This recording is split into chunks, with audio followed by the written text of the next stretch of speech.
more at his house, a library of other things? Yeah, and that's part of that ongoing investigation. I don't have all the details to all the items of evidence that they received from there, but I can tell you they are still working that, and they'll keep working that case. That could be going on for several months, though. Obviously, a lot of these cases, to get the items, we write a search warrant for the items, then to actually recover that digital evidence, sometimes that requires an additional search warrant.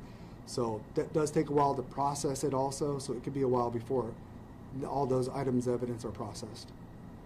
What was the age range for these teens that were involved in this? The teens were age range between 15 and 17 years old. And he used spring break extra credits. Can you talk a little bit about that? You know, is that something that was legit? Did he just pick it up? Did the school know anything about it? Yeah, I mean, as far as the details, from what I know, it was something that the students arranged with the teacher for extra credit. But beyond that, I don't have any further information on that. How's the suspect doing right now? I mean, you've heard rumors he might have been taken into psychiatric evaluation. Yeah, I mean, I could tell you that we picked him up yesterday, placed him under arrest. I didn't really get any specifics, though, about his state or anything about that. Is he a family man or just a college teacher? Yeah, I know he's a teacher, but as far as his personal life, I just don't have a lot of information on his personal life at this time. No previous records up to this till now? Nothing that we're aware of, no. Can you explain from when the students found the cameras to when the police department went in and got the evidence of the extra cameras that you guys were able to find? So the exact time frame from the students reporting us receiving that one block with the SD card and getting another, I don't know the exact time frame, but I can tell you obviously it's been part of that investigation from that point to where we are now today. Are you guys obviously looking to see if there's any other victims than the ones that were on the SD card? Yeah, so obviously the search warrants we're covering is for this particular crime, but if other items of evidence are discovered during that might relate, then that will open up doors to other investigations. Just have not gotten that far yet. Not sure if you're able to comment on this, but I think just with a lot of new technology coming out, cameras are getting smaller and smaller. Can you kind of explain what this camera looked like, or what somebody could keep an eye out for if they do come across maybe a situation where they think somebody might be filming them? Yeah, and that's a really good point, because it's not just, we're talking about this incident at school, but we know this is a issue elsewhere that goes on in other places. A few things, just always be aware of your surroundings. When something doesn't look right, maybe take a look at it. The device in this particular case was, imagine just a regular charging block, just those little cubes, and it just had a small little pin-sized hole right above where the USB cord would go. But it was a lens, and you could tell if you're looking for it that that's what it was. And in most cases, you can still see the lenses if you're looking for it, but they are difficult, and there's various ways that those can be hidden, unfortunately. So the best thing to do is just be aware if something especially looks out of place, doesn't look right, look into it, especially if you're in a place where you're wanting some privacy. These are obviously kids that were in school, 15 to 17, still pretty young. What's kind of your message to, the fact that these kids were paying attention to their surroundings and were able to spot that something was wrong? And, unfortunately, there were some photos and videos on there. This could have escalated to something worse. I know we're still obviously in an open investigation, but can you kind of speak to that? Yeah, as far as the students in this particular case, obviously they were brave and taking matters in their hand and not just ignoring something that they saw that wasn't right.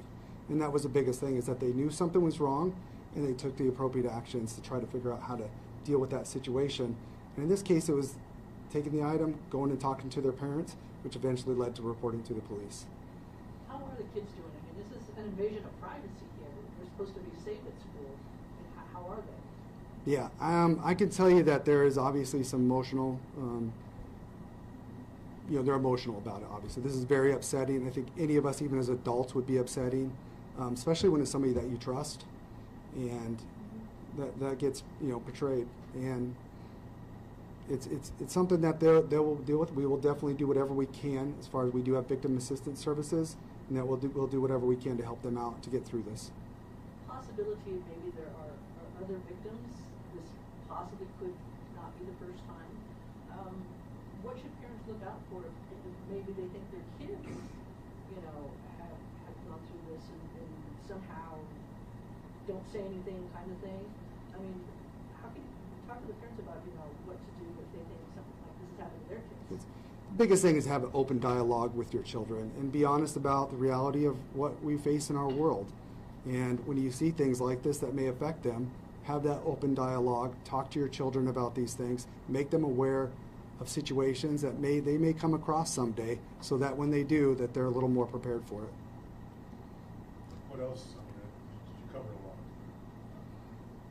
a lot. Did the kids express any red flags about this teacher beyond this incident? There was none that was brought to my attention at this point. But, sorry, go ahead. Can you kind of talk to the fact that he also tried to coerce these kids into giving up the evidence that they had found, and you know that he also went through their pockets and then their backpacks to try to get the evidence, and even, you know, told them, if you guys don't get this back, I'm going to get in a lot of trouble. You know, I think this is also something that's common when adults are trying to coerce a kid into giving up something that they know is going to be used against them.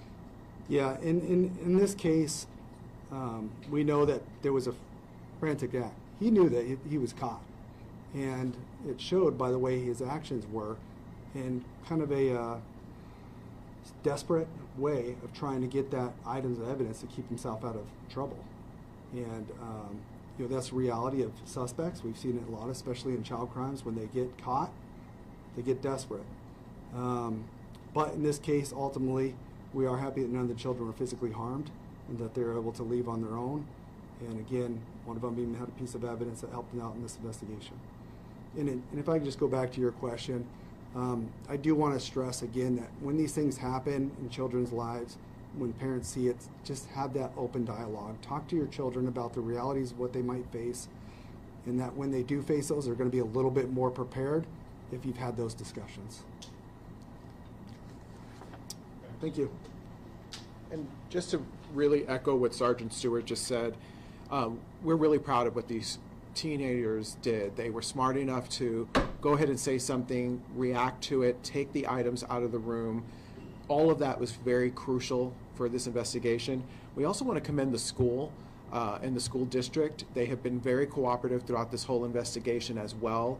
They are, not only did they remove this teacher from the school immediately and take action, they're actively working with the students to get them any help that they might need as well. So we really want to commend the school and the school district as well with all this, and we thank you guys for the coverage.